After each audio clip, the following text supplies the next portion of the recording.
오늘은 누가복음 13장 22절부터 30절까지 말씀입니다. 제목은 좁은 문으로 들어가라. 예수께서 각 성, 각 마을로 다니사 가르치시며 예루살렘으로 여행하시더니 어떤 사람이 여짜오되 주여 구원을 받는 자가 적으니까 그들에게 이르시되 좁은 문으로 들어가기를 힘쓰라. 내가 너희에게 이르노니 들어가기를 구하여도 못하는 자가 많으리라.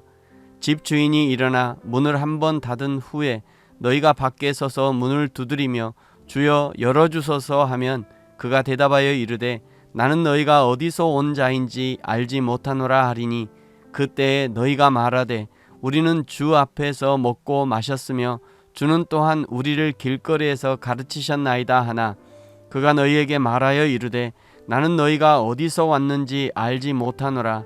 행악하는 모든 자들아 나를 떠나가라 하리라. 너희가 아브라함과 이삭과 야곱과 모든 선지자는 하나님 나라에 있고 오직 너희는 밖에 쫓겨난 것을 볼 때에 거기서 슬피 울며 이를 갈리라. 사람들이 동서남북으로부터 와서 하나님의 나라 잔치에 참여하리니 보라 나중된 자로서 먼저 될 자가 있고 먼저 된 자로서 나중될 자가 있느니라 하시더라. 아멘. 22절을 시작하면서 예수님이 예루살렘으로 여행하셨다고 기록하고 있습니다. 예수님의 여행은 쉬고 구경하기 위한 여행이 아닙니다. 예루살렘은 예수님의 사명의 땅이기 때문에 그 땅을 향해서 가는 것이죠. 예수님의 사명이 무엇입니까? 인류를 구원하기 위한 십자가를 감당하는 것이 예수님의 사명이셨습니다. 그것을 알고도 묵묵히 예루살렘 그 사명의 땅을 향해서 걸어가시는 것입니다. 예수님은 하나님이시니까, 예수님은 신이셨으니까 그냥 별 어려움 없이 감당하셨을 것이다 라고 생각하면 큰 오산입니다. 예수님은 하나님이시면서 동시에 인간이셨습니다.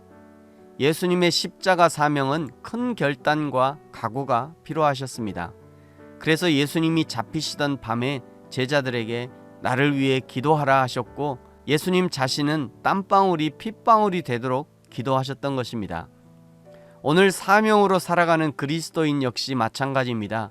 그리스도인으로 살아가는 것이 그냥 되지 않습니다. 우리도 예수님처럼 큰 결단과 각오가 필요합니다. 나의 신앙을 지켜나가기 위한 결단과 각오가 필요하고 신앙 공동체를 지켜나가고 세워가기 위해서도 큰 결단과 각오가 필요합니다. 신앙생활이 이렇기 때문에 23절 구원받는 자가 적은 것입니다. 신앙생활이 그냥 저절로 되는 것이라면 특별한 각오와 결단 없이도 신앙생활이 되는 것이라면 누구든지 구원받고 전 인류가 모두 구원받는 것이 쉽게 될 것입니다. 그러나 신앙생활이 결코 쉽지 않고 자기 신앙을 지켜내고 공동체의 신앙을 지켜내는 것이 결코 쉽지 않기 때문에 구원받는 자가 적은 것입니다. 그래서 예수님이 권면하시는 것이죠. 24절 좁은 문으로 들어가기를 힘쓰라. 왜 힘써야 하는가? 그 문, 구원의 문으로 들어가기를 구하여도 못하는 자가 많을 것이기 때문에 평소에 힘써야 한다는 것입니다. 25절 주인이 문을 닫은 후에는 더 이상 기회가 없다. 문 닫은 후에 울고 불고 해도 27절 행악하는 모든 자들아 나를 떠나가라.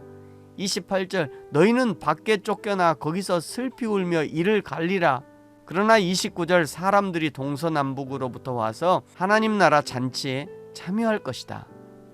26절에서 우리가 주 앞에서 먹고 마셨습니다. 주님께서 우리를 길거리에서도 가르치셨습니다.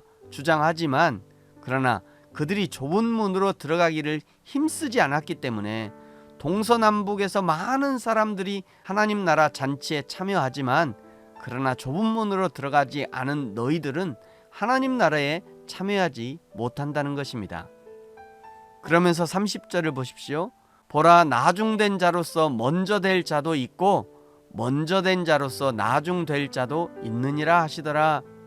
이것이 참으로 무섭고 놀랄 만한 말씀입니다. 우리는 항상 먼저 된 자가 먼저 될 것으로 생각합니다.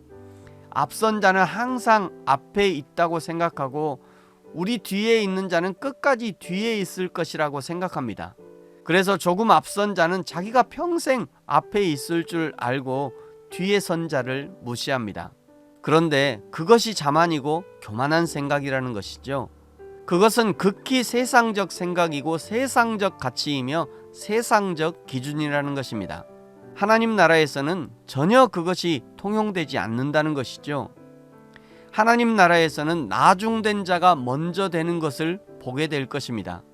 어린아이가 어른들의 선생이 되는 것을 보게 될 것이고, 어린아이들의 순수한 신앙이 어른들의 타락한 신앙을 판단하는 기준이 될 것입니다. 그러므로 사랑하는 성도 여러분, 오늘 내가 조금 앞서 있다고 자랑하지 말고, 내가 조금 먼저 믿었다고 자만하지 말고, 하나님 앞에서 늘 겸손한 신앙을 유지하시기 바랍니다. 어린아이같이 순수하고 순종적 신앙을 유지하십시오. 우리 앞에 놓인 좁은 문으로 들어가기를 힘쓰십시오. 신앙의 좁은 길을 걸어가십시오. 섬김의 좁은 길을 실천하십시오. 헌신의 좁은 문으로 들어가십시오. 아무도 알아주지 않는 겸손한 신앙, 낮아지는 신앙, 섬김의 신앙을 실천하시기 바랍니다. 바로 그 사람을 하나님이 찾으시고, 바로 그 사람이 하나님 나라의 잔치에 참여하는 구원의 은혜를 입게 될 것입니다. 기도하겠습니다. 하나님 아버지, 감사합니다. 주님, 우리에게 좁은 문으로 들어가는 신앙의 결단과 각오를 허락하옵소서. 누구든지 가려고 힘쓰는 크고 넓은 길이 아니라 아무도 가려고 하지 않는 좁은 길, 예수님이 걸어가셨던 십자가의 좁은 길 나로 걷게 하시고, 그 길 끝에서 우리 예수님을 만나게 하시고, 그 길 끝에서 우리의 눈에서 눈물을 닦아주시는 하나님의 은혜를 맛보게 하여 주옵소서. 감사합니다. 예수님의 이름으로 기도합니다. 아멘.